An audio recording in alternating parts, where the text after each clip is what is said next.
Good afternoon. Welcome to episode 93. 93, wow. 93 of the How to Code Well podcast. Hope everybody is doing well. It is Thursday, the 18th of March. It's 2000 hours, 8 o'clock p.m. here in the UK. And cheers.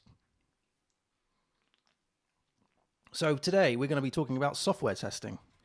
We're going to be talking about 5 reasons to test your code. And this has come, I was been thinking about this for a while. And really the thing that pushed me to discuss this and actually break it down into 5 things was listening to the Iteration Podcast. And they were talking about technical interview questions, interview questions. They were talking about interview questions, and one of the questions was testing philosophy. And I thought, well, hang on, what is my philosophy? Do I have a philosophy? You know, it made me think. I really do like the Iteration Podcast. It really made me think. And as I started, I just thought, right, open up the notepad or whatever this is, notes in Mac, and then start writing down what my philosophy is. And as I started, I turned it into writing bullet points, and I've made 5 bullet points.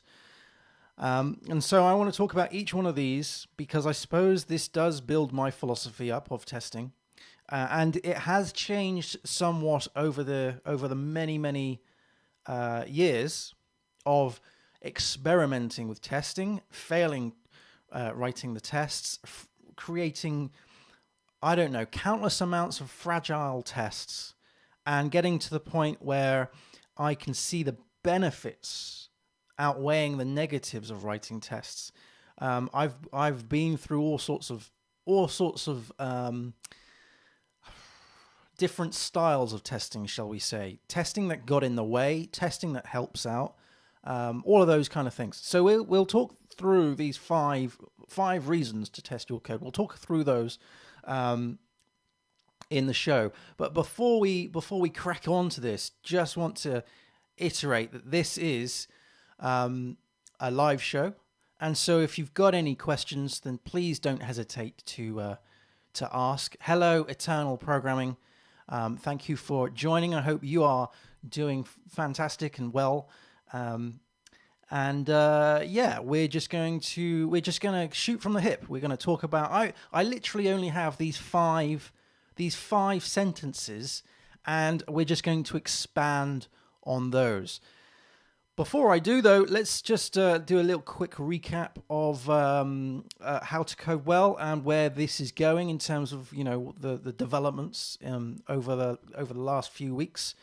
I've been in DevOps world, so each evening I've been up very late working on the DevOps side of the howtocodewell.net website. As I've mentioned many times before, the new website is currently in Gatsby. That's the front end. The PHP side, the back end, the API, that is in Symfony or built in Symfony. And what I'm doing is bringing both the front end and the back end together, and I'm now at a stage where I can deploy. I've created some scripts where I can actually spin up VPSs and deploy to beta. So I'm hoping there's still a lot to do. There's still a lot of groundwork to clear, but I'm hoping in the next few weeks I'll be able to release a new version of the beta site. So I'm hoping that I'll be able to get onto the Discord server and announce a new beta version for the beta testers. Of course, if you want to, and I'll open up the beta testing again when we get to that point. But anyway, yeah, just as I've just touched on there, we have a Discord server. If you've got any coding questions, then please don't hesitate to ask in there. That's howtocodewell.net/Discord. And for those who don't know, howtocodewell.net will eventually become the platform for How to Code Well. And I'm developing it live on Twitch. So if you want to see me write code, and if you want to ask questions, or even if you've got any suggestions, then come and check me out on Twitch. It's twitch.tv/howtocodewell. And I stream Tuesday mornings at 7 a.m. because I'm a madman. 7 a.m. I get up at the crack of it's about 6, and then I stream at 7. So 7 until about half 8 on Tuesday mornings. This is all GMT. And then again, I stream on Sundays. This is a longer stream from 14:30, 2:30 in the afternoon. Usually goes on till 4:30, 5:30, that kind of thing. And also we've got some coding challenges. I'll talk about those more in the later on in this podcast. But yeah, we do code challenges every month where people submit their code as a little project, and I review that at the end of each month. So we've got the one coming up very, very well in the next few weeks. So I'll talk about that later. Let's get into the actual excuse me, nuts and bolts. I don't know why I keep coughing. The nuts and bolts of this talk. So the top 5 reasons to test your code. As I mentioned, this is because, the thing that inspired me was the Iteration podcast. If you haven't seen that, or haven't heard that, I should say, then do check that out. It's just search for the Iteration podcast. It's a really, really good podcast. In fact, I interviewed the host on I can't remember what episode it was, but on this podcast back when we were doing interviews. That was really good. John's a really nice fella. So let's get into these top 5 reasons to test your code, because this is evolved in my head over the past how many years. And I first initially approached testing with the manner of it was just getting in the way. Why are you writing extra code? What is the point in tests? What is the, surely writing a test for something that you know works because you built it, right? Surely that's you just making extra work. And then surely later on in the future, you just have to maintain that code. You're writing extra code that needs to be maintained. And surely it's easy to just change the normal code and forget about the testing code, and that becomes a problem. And when that happens, surely it becomes more of a problem to have testing code that doesn't work. And I had all of these thoughts, all of these negative thoughts about testing when I started learning how to test. And I was getting so confused with what the difference is between a unit test. Every article I read couldn't decide on what was a functional test versus an integration test. And then you had an acceptance test after that. Plus you had other levels of testing. So you had your smoke testing, you had your configuration testing, you had all sorts of testing. I mean, you could really go down into the weeds with the thing that you're actually testing. And I just thought, this is just overly complicated. We are making a very complicated thing even more complicated. And really, I think it's only in the last, the last year, maybe even less, sort of 6 months, testing has really become a thing that I do every day. And it's saying that out loud now makes me feel a little ashamed because I have created so much code that doesn't have any tests to back that up, compared to all the code that has tests to back that up. So what I'm saying is that I have, and a lot of people I know will create code that hasn't got tests behind them. I can probably bet some decent amount of money that the next project I go to, or the next set of projects I go to, they'll have more code that is untested than code that is tested. It's just the way it rolls, right? Sadly, there is less projects out there that have good tests. It really depends on the scale of the clients. The thing is, one of the arguments against testing is it takes time. And so when you're trying to develop things quickly, You don't want to use this testing thing because it just gets in the way. And at the time of writing the code, you're still kind of deciding the architecture of the software, and testing just gets in the way.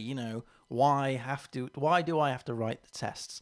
And then I started reading about this crazy philosophy, or this crazy sort of practice of writing tests before writing the code. And that, to me, just sounded absolutely absurd. Why would you do such a thing? Well, I haven't got to that stage yet, but I am writing more TDD stuff these days than I was, say, a year ago. And so I've gone through several sort of changes of thought process. I remember doing a project that was a freelance project, and I remember trying to chase the 100% code coverage. And I remember having to spend more evening times trying to write the tests to back up the code that I had done during the day. And I found that I was actually spending more time writing tests than I was actually writing the code.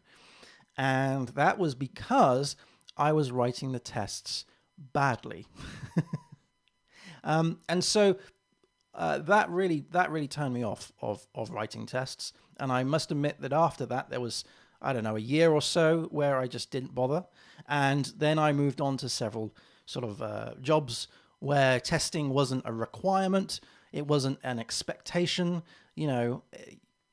so I didn't bother. And then there were jobs where you had a small amount of testing, and now I can say that testing is becoming something that I do every day, as in writing a test to back up what I've done.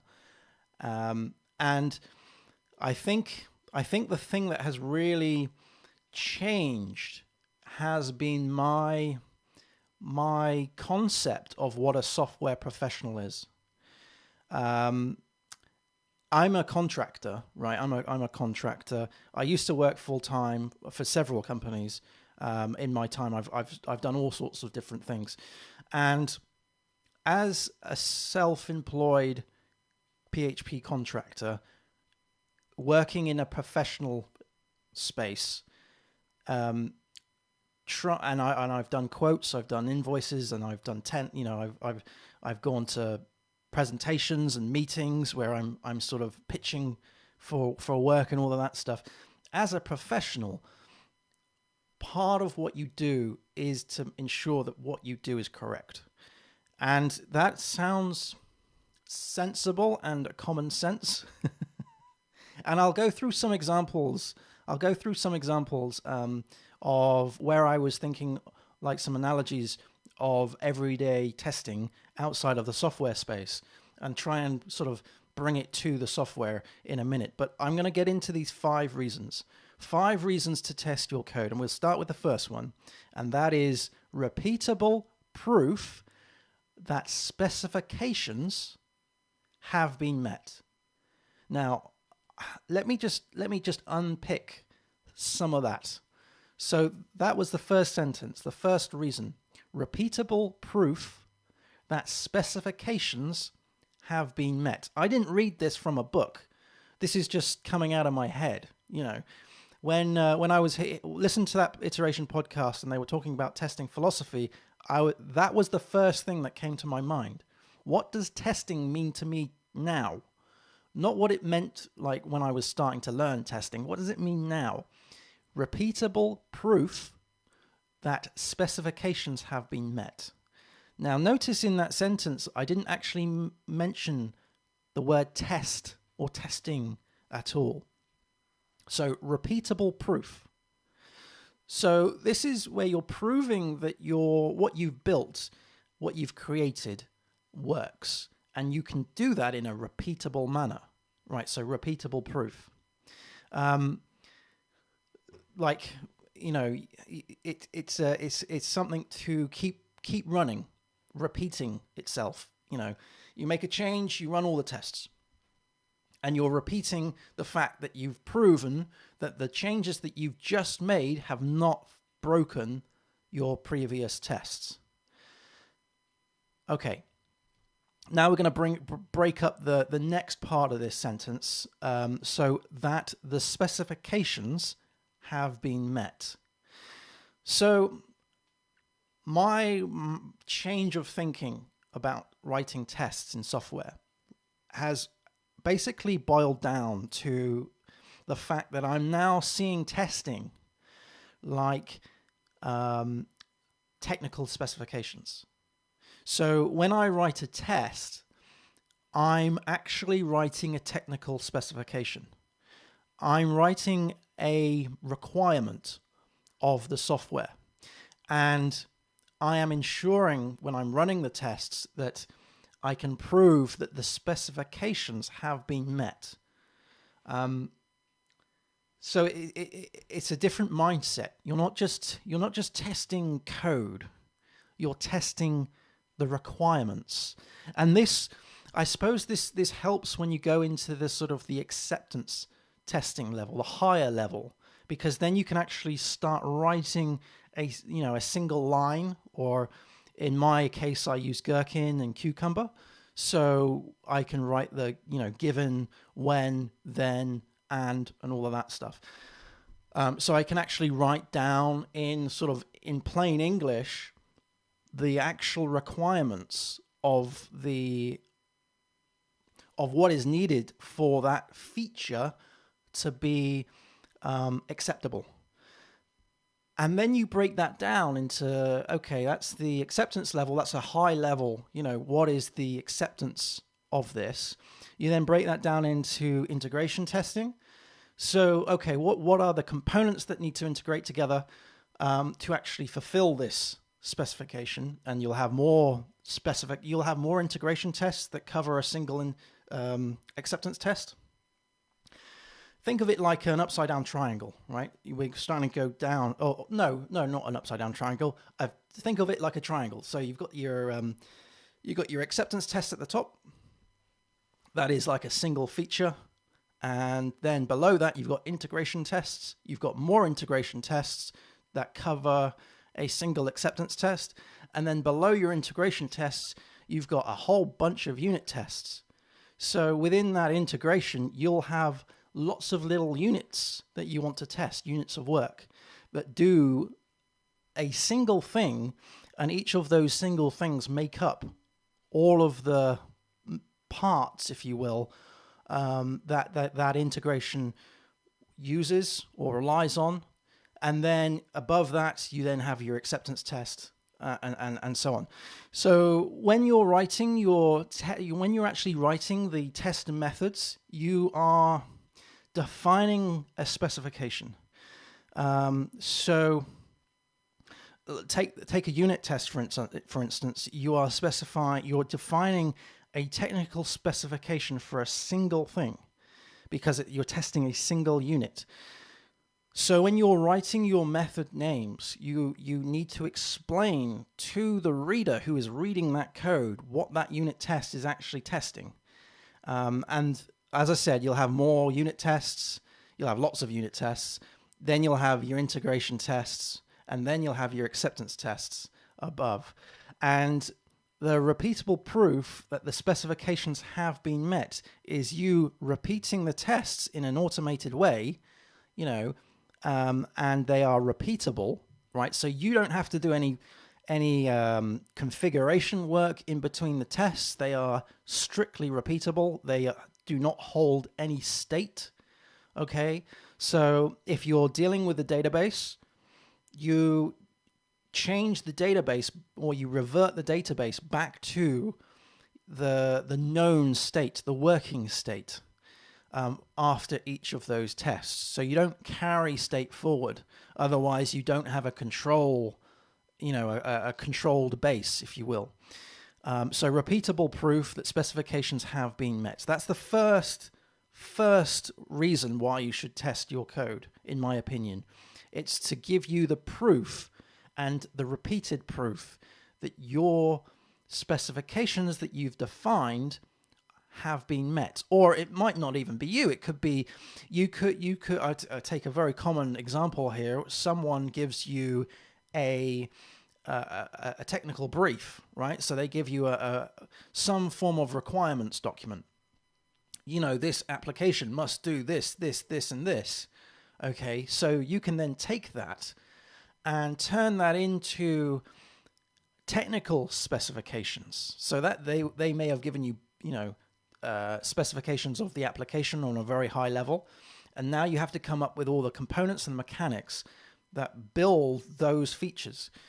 And you would, first of all, you probably take each one of those and go, okay, that's an acceptance test. That's that's a feature. So that there's an acceptance test to test that feature, or that part of that feature at least. Okay, now we've built that acceptance test. Let's now build out the integration. What do I need to call? What are the external things that need to happen? All the components. Let's build those out, and then let's perhaps build the unit test. It probably won't go in that order, but that's the idea. The breakup of those testing, all those testing strategies. So okay, so that's the first one, and we've talked a lot about the first one. Let's get into the second one here. Easier to identify areas that need refactoring. Okay, so. The code coverage. The code coverage is a great tool because it tells you what has been tested and what hasn't been tested, what lines of code has been touched and what hasn't been touched.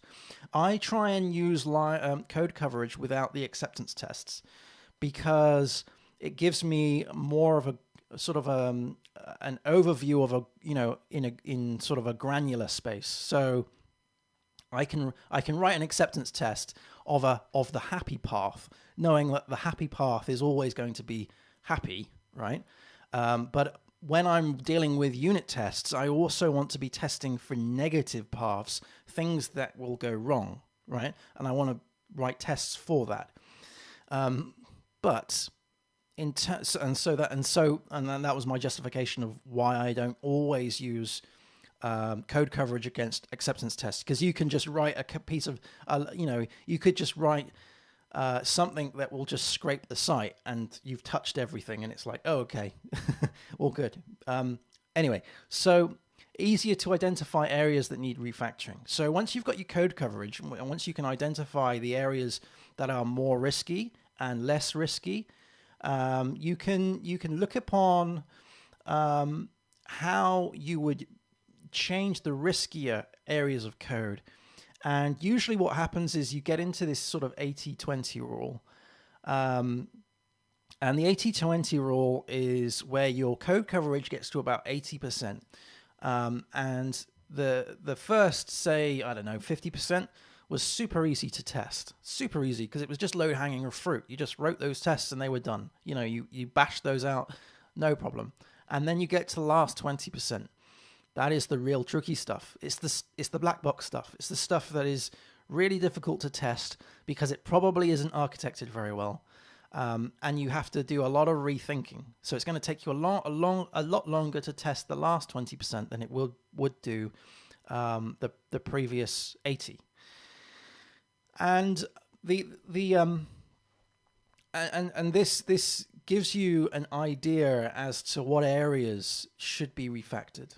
And also when you're writing the tests, you are then rereading the code that you've created, and you're basically, I don't want to say you're rubber ducking it to yourself because you already know because you've already written the code, but you can quickly spot areas that need to be refactored. For instance, you could see a variable name that isn't spelt correctly, or you could see a variable name that just doesn't mean the thing that it's doing, or a method that doesn't mean the thing that it's doing, or a file name, or you could identify a for loop, and that needs to be, that shouldn't even be in a loop, that kind of thing, and you can identify areas quicker through the testing for elements of refactoring. The reason being is that you're going over your code again. You're going over your code again to write the tests. Now, this certainly works for testing code that's already been written. What about code that hasn't been written? So TDD, test-driven development. Well, when you're writing tests first, so you haven't written the code yet, you're just writing the test. You're writing a failing test to then write the code to then make that failing test pass. When you get into that, so it's a cycle. When you get into that rinse and repeat cycle, you quickly are able, you're able to more quickly identify,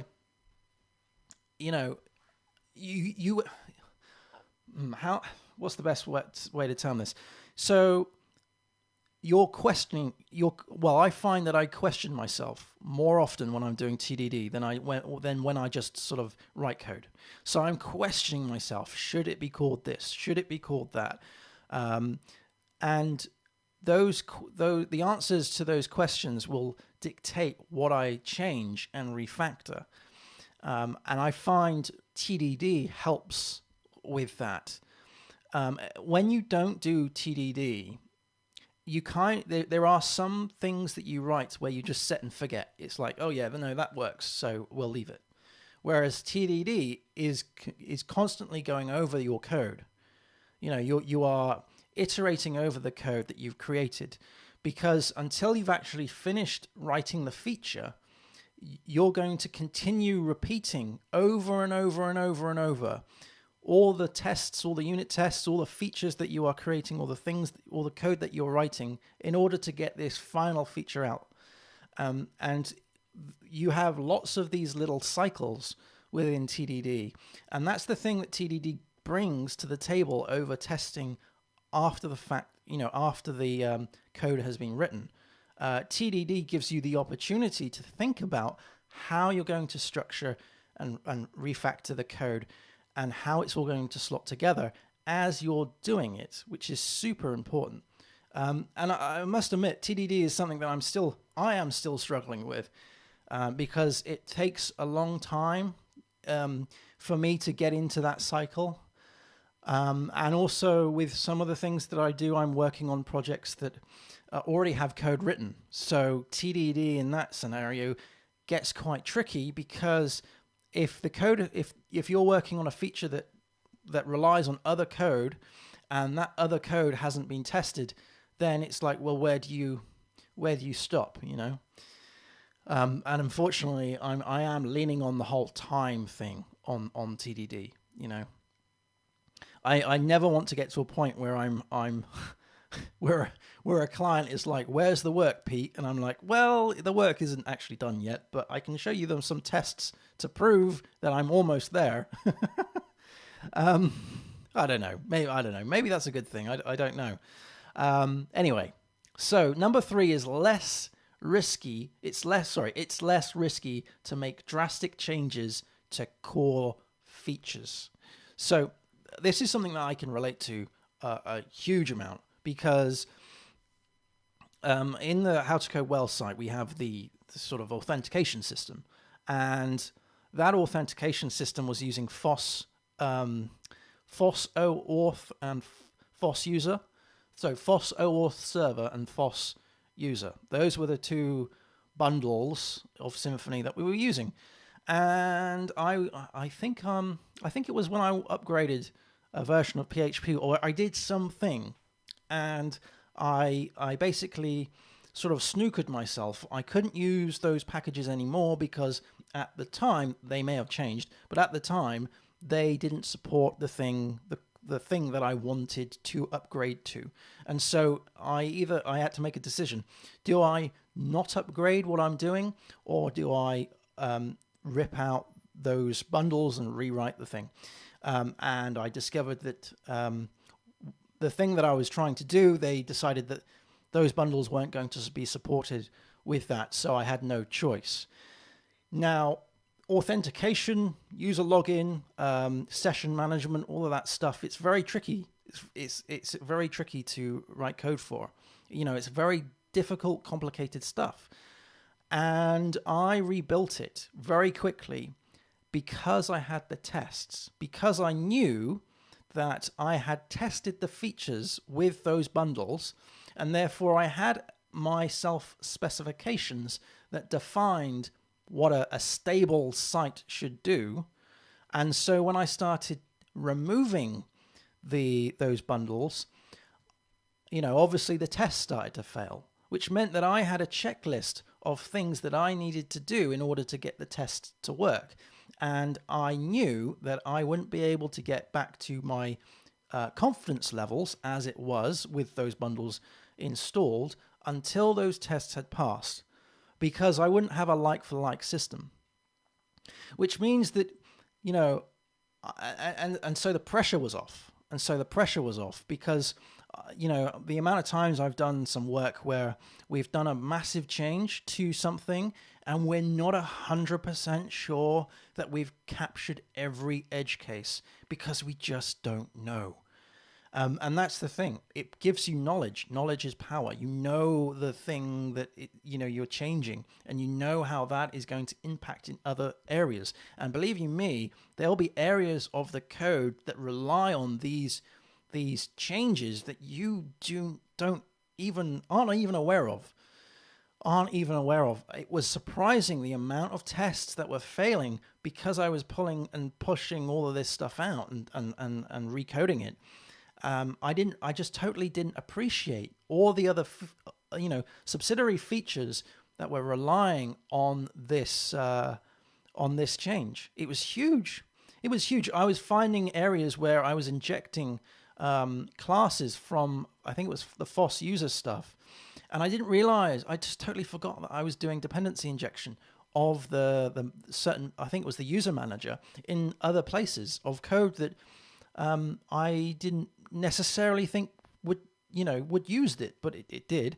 That also gave me the opportunity, of course, of doing some more light refactoring on those kind of things, and I was able to do some decoupling at that point, because I was like, well, this is probably going to happen again. I'm probably going to have to rewrite this at some point, and so let me give my future self a helping hand here. So that's the third one. Less risky to make drastic changes to core features. Actually, there's core features isn't just the framework. It could be the actual language. So if you're upgrading from PHP 7 to PHP 8, or PHP 5 to PHP 8, you need to have tests. You need to have the ability to see what is a stable system now versus what is a stable system after the change. And if you don't have any tests to tell you how stable your system is now, then you ain't going to have any tests to tell you how stable it is later on. And probably it's going to be less stable than it is now. I remember there was one thing I did, one project I was working on years ago. And we were upgrading, I think it was PHP, I think it was a low version of PHP 5. We were upgrading that. And we discovered after the upgrade, not in production, I don't think, but in staging, that there was this really interesting sort of edge case. We did something on the site, and it was screwing up. We couldn't work out why. All the code was the same. It was just the change of the version of PHP, and we eventually got to the bottom of it after lots of work. And we discovered it was a change in the way something was stored via the sessions. So the sessions had changed in the versions of PHP, and it was one of those sort of cases where if you didn't know that change was made in that version, then you just wouldn't realize. And on the face of it, the session issue wasn't apparent. We looked at all sorts of different avenues, all sorts of different possibilities, and then we were like, let's just read the changelog and compare the things that have changed in PHP in whatever version we upgraded to versus the one we're on at the moment. And it was bonkers. We were doing it in Docker, so we were able to flip between version to version. And yeah, the previous version just worked like no problem. And then the new version just failed, and we were pulling our hair out. That was an interesting one. But it just goes to prove that if you could write a test that is repeatable, that proved that your stable version was stable, and it was you were writing tests in a way that really broke up your specification into unit tests, so you really drill down into testing the code, it would be easier to quickly identify those areas, those issues. And so you as a developer, you gain the confidence to just pull things out, rip things out, and just replace things. Software shouldn't be a big, a Jenga game. The game of Jenga where you've got the blocks and you take a block out and you put the block on top, and eventually the Jenga game falls over, and it's the person who puts the last block on top, or does the thing where they put the block on the wrong side, and it the weight takes it. Software shouldn't be like that. Software should not be, but unfortunately, a lot of the times it is. And if you can test your code, you're making sure that when you take that Jenga block and putting it onto the tower, and or maybe poking it through the hole, you are ensuring that you're going to keep this Jenga tower stable. Okay, so number 4 is I've kind of mentioned number 4 is to quickly identify risky code black holes in the 80-20 rule. So code black holes are like, things that work because you've just clicked through the pages and you can see they work. It's obvious that they work because it could even be like, think of a very technical thing, right? So maybe the checkout. That the checkout works because your client is making money. You can see the money going through, right? But testing the checkout is so tricky because there's so many different complications to a checkout page. You could have discount rules. You could have shipping rules. Shipping rules in itself is extremely difficult because then you've got, rules based on region, based on postcode, based on zip code, based on weight of the products, based on the amount of products that you're selling, all of those kind of crazy stuff just to get a total figure, right? So a checkout is incredibly difficult to test. Same as, testing date functions. Date functions are a nightmare to test. Same as testing locales and things like that. And there's so many sort of areas of code that it's just black holes. They work because you can see them working on the website when you're clicking through, but they're black holes because they're very difficult to test, and they should be tested, right? So when you start taking a look at these complicated areas and you start plucking things out, you start to bring things into their own services and their own responsibilities, and then you test just that responsibility, and you start to eat that feature from the outside in. And after a while, it'll probably take you, a long time, but after a while, that scary black hole will actually be very, very small because you've tested all the things around that, and you've been able to refactor and move portions of code. Maybe there was a discount thing on the checkout. So what you've done is you've created a discount service, right? Or maybe there was a postcode lookup that changed the price. So you took that out, and that itself was just the responsibility of looking up a postcode. The responsibility of changing the price went to something else, was delegated to somewhere else. You start learning about software design patterns, and then you start re-architecting that huge black hole of complications into something that is more manageable and more realistic. And therefore, when you come to improve and change the checkout, which is, it's the moneymaker, you feel more comfortable and confident about doing those drastic changes. And I mentioned the 80-20 rule with code coverage. So one thing about code coverage is If you were to chase 100% code coverage, then all power to you. But just be aware that you should be spending more time testing the things that are difficult to test rather than spending a lot of time testing things that you just know work. So, for example, getters and setters, right? Accessor methods.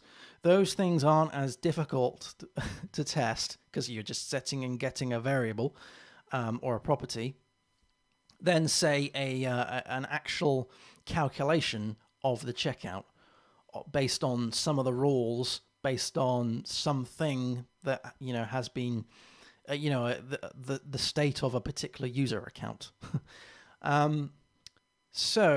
But on the flip side to that, the contradictory case to that is that the more code that you've covered, the more chance you can actually detect deprecations in your code.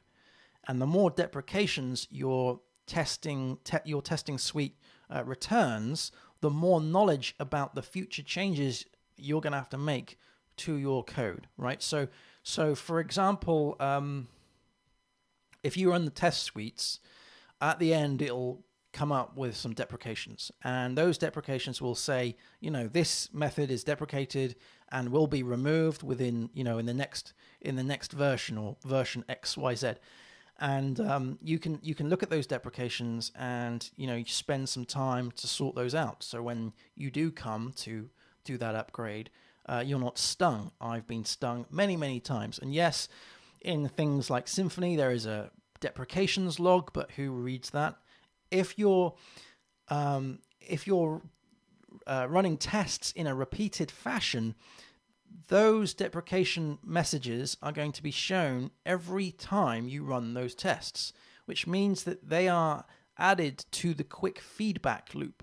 It's going to constantly remind you that those deprecations need to be fixed before you upgrade to a specific version. So it's one of those things. Code coverage I never used to say chase 100% code coverage, but now I'm thinking that as long as your complicated code has been tested, go for it. Why not? There's no harm.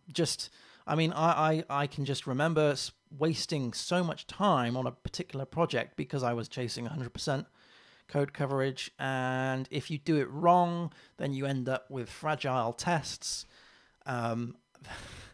I've been there so many times.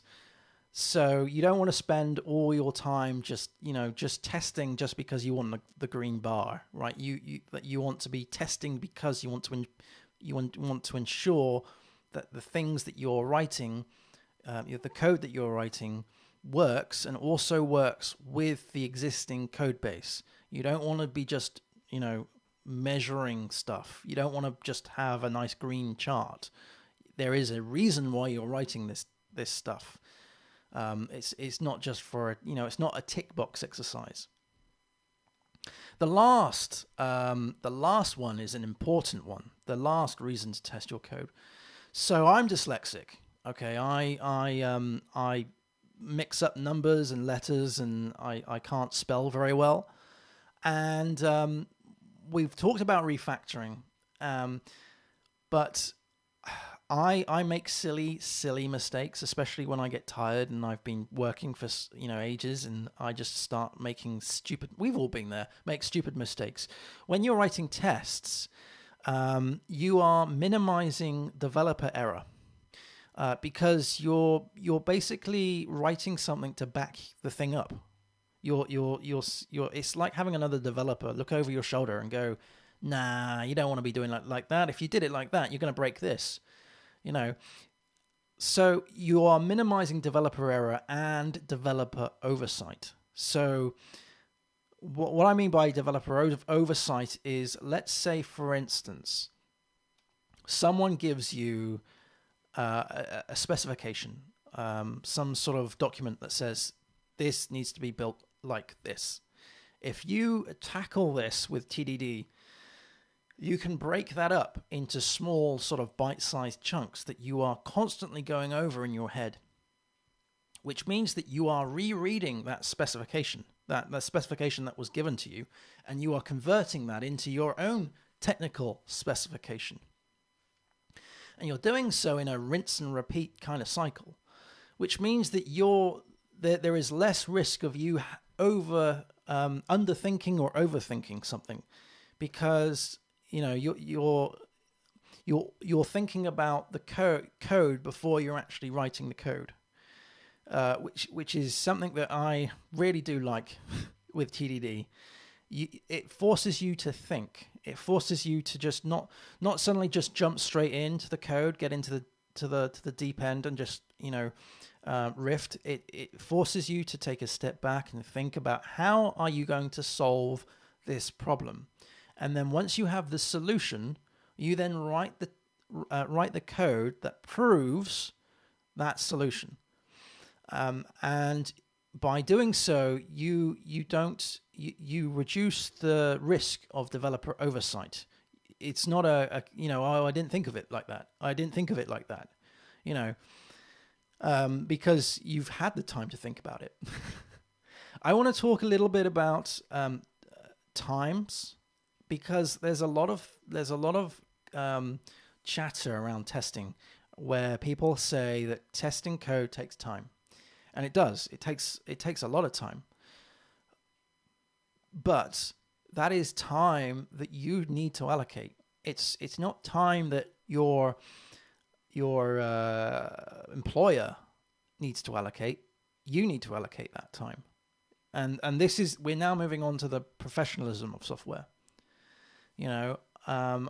I've struggled for a long time with estimates. And I still do. I can't estimate things very well. But what I'm doing now is I'm creating higher estimates, because those estimates have tests. And I don't even say that there's tests involved. There's just tests involved. And so, like, for instance, when someone says, "Oh yeah, it'll take me half an hour to build," I can guarantee you that person hasn't even considered how they're going to test that feature. This is going to take me an hour. Yeah, say it's going to take 2, right? Spend the second hour testing it. Or, this is going to take me half a day. So it's going to take you a day, and then write tests. The thing is, as a professional, you should be embarrassed if your code is in production and it fails. That's the simple truth.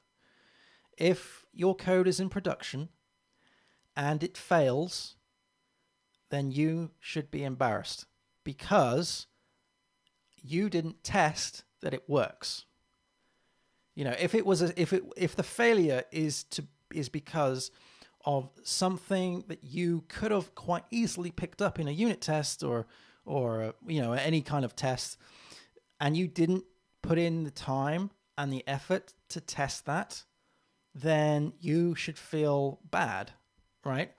And you need to apologize, and you need to see that as as reflection upon you as a developer. And the next time someone asks you to do something, you need to increase the amount of time it's going to take you, because you need to test it. And the thing is, if the client loses money because the website has failed because of a bug in your code that you didn't test, they're going to be more frustrated because they're losing money. There's also a reputation thing on the side of that as well. And they would be more willing to allocate more budget, more time for you to actually write code which has a repeatable proof that the specifications have been met. There's also an element of pride. Okay, there's also an element of pride. So this is where we get into some analogies. So recently our boiler blew up, or didn't blow up. It died. Our boiler died, and so we needed to get a replacement boiler. And And so we got in touch with some various companies to do this, and it was quite a big job, as we quickly discovered. We need to not only replace the boiler, the immersion heater, this big huge tank of water up in the attic needed to go. We had to have copper piping sort of built around the house. Holes had to be drilled in places I didn't even know we had. So it was a big job. It was a big job. And a lot of people were involved in this. And the main guy, the guy who ran the show, he was incredibly hands-off. He came in at the start and he said, this is what we're going to do. We're going to get a team of people together to do this. And I'll be back once it's done. Here's my number. It's going to take this amount of, here's the quote, here's all that stuff. And then he went off and did his own thing. His team came back. He came the next day and days after, and they did all of their specific jobs. We had people in the attic taking out the immersion tank. We had people creating copper gas piping around the house. We had people drilling holes. We had people taking out the rubbish. All sorts of different jobs were happening over the span of a couple of days. And they all worked in complete harmony and clockwork. It was great. And then after that they left, the dude came back. The main guy came back, and he did sort of an inspection to just see how things worked. And he was checking things. He was checking the holes. He was checking the tank. He was checking the boiler. He was checking all sorts of things. And that was him testing. That was him not just checking on his employees, the people he was paying to actually do this, his task force, but he was ensuring that his name was not going to be dragged down by my annoyances, because the job wasn't done well. It was done brilliantly, and he made sure it was done really well. Same with we've got a tree in the garden. We've got a few trees in the garden, and we had a tree surgeon come around last year, and we asked the tree surgeon to shape the tree, and it was a silver birch, and or it is a silver birch. It's still there. And anyway, there was like 3 different people, and they were all given sort of specific tasks around the garden to do these trees. And there was this one tree, and we were asked, the level and the shape and all of this stuff, and that sort of, the person did that. And of course, that chopping down parts of the tree meant that a lot of foliage fell down, which meant that the garden got messy and all of that stuff. Anyway, once that was done, the main guy came back again and started having a look at the work, and he was checking the shape of the tree. He was also checking if the waste was taken out. He was checking if we were okay with what was done. He was doing tests. He was testing, and it's that I remember. I don't remember the conversations we had. I don't remember how long it took. I don't even remember the price it cost.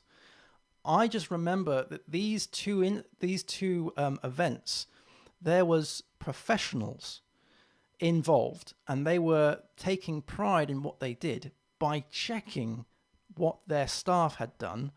And if you could break this analogy down even further and say, well, the people who, if we were to talk about the boiler stuff again, the people who were taking doing the immersion heater versus the people who were doing the copper piping, you could say that they're different sort of testers doing different things, or what have you. But we won't go into that sort of level. But the point I'm just trying to make is that it's an element of pride. If you're testing your work, you are ensuring that it works. You are ensuring that the code that you write is sound and is meeting the specification that was defined by the client.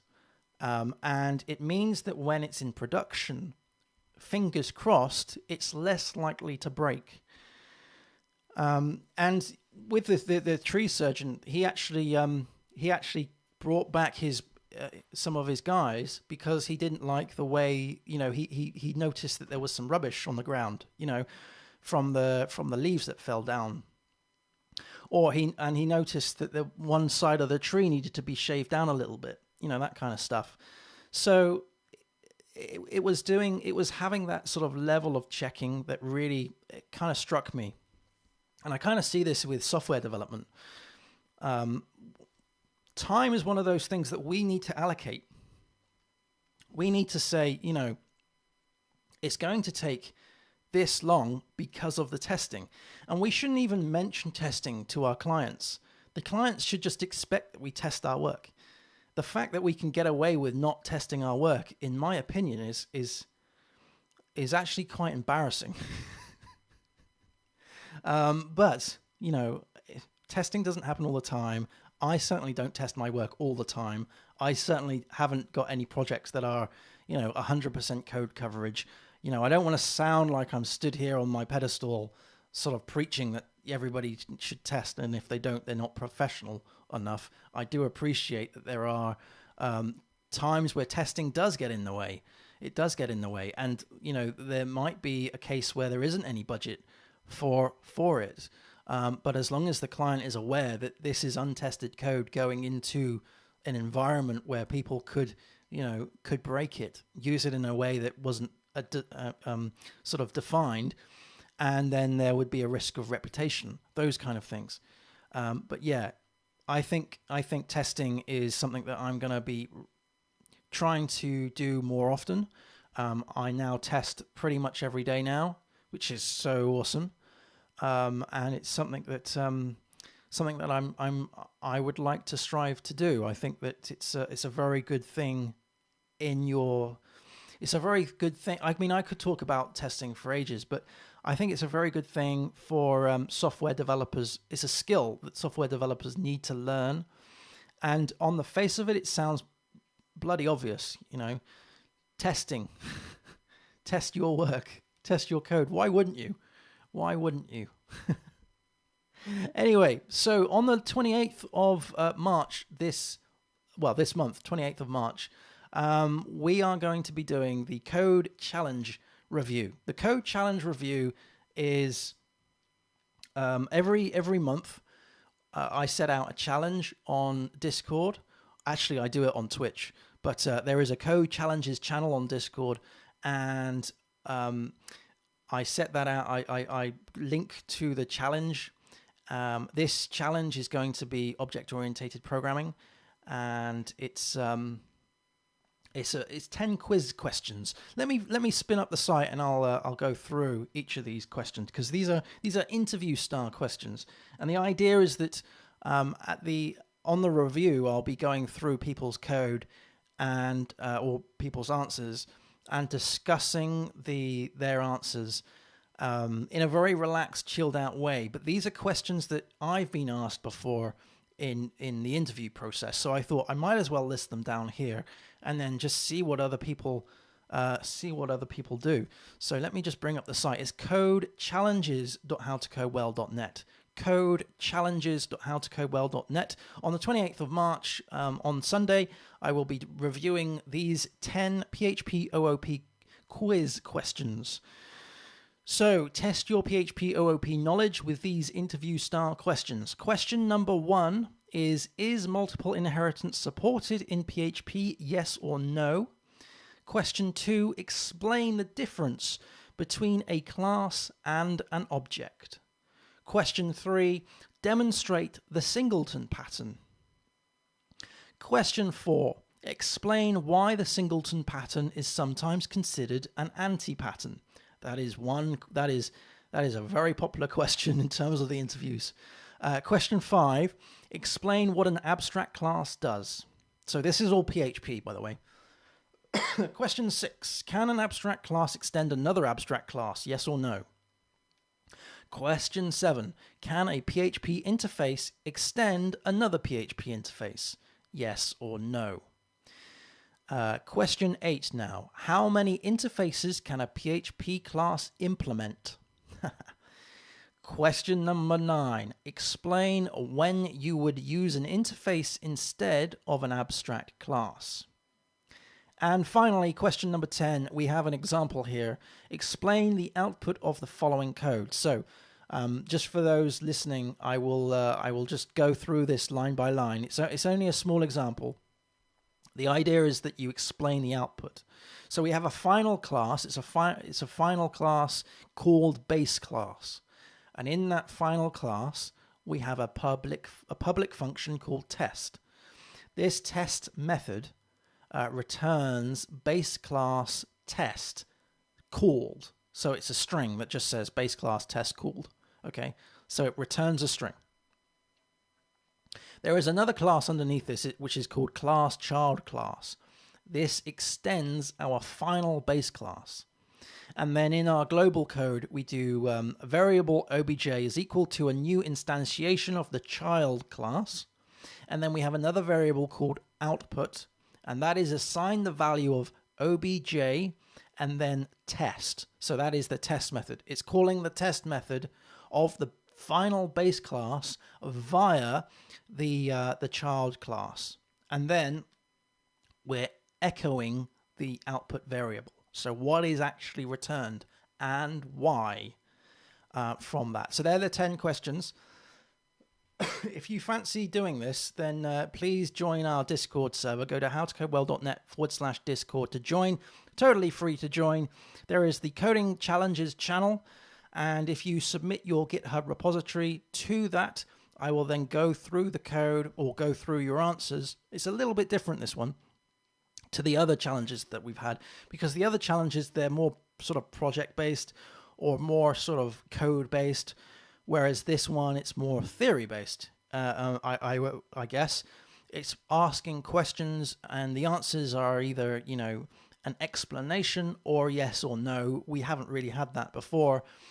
Previously, we've had things like, regex challenges, we've had Python challenges, we've had JavaScript challenges, we've even created JavaScript games.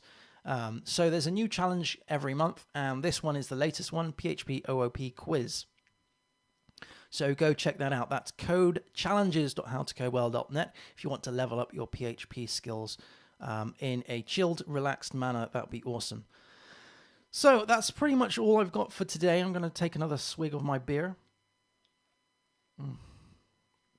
Yum. Yeah. So I'm just going to go through those 5 reasons to test your code. I'm just going to run off all of the 5 sentences. Number 1, repeatable proof that specifications have been met. Number 2, easier to identify areas that need refactoring. Number 3, it's less risky to make drastic changes to core features. And number 4, quickly identify risky code black holes, and the 80-20 rule. And the last one is to minimize developer error and developer oversight. Okay, thank you ever so much for listening and watching. And I will see you at the same time next week. And maybe Sunday, if you're about, Sunday at 14:30 GMT on Twitch. We're going to continue on. I may even show a bit of DevOps, maybe some Ansible and Terraform. I don't know, I haven't decided. But anyway, thank you ever so much. See you again soon. Happy coding, everyone. Cheers. Bye-bye.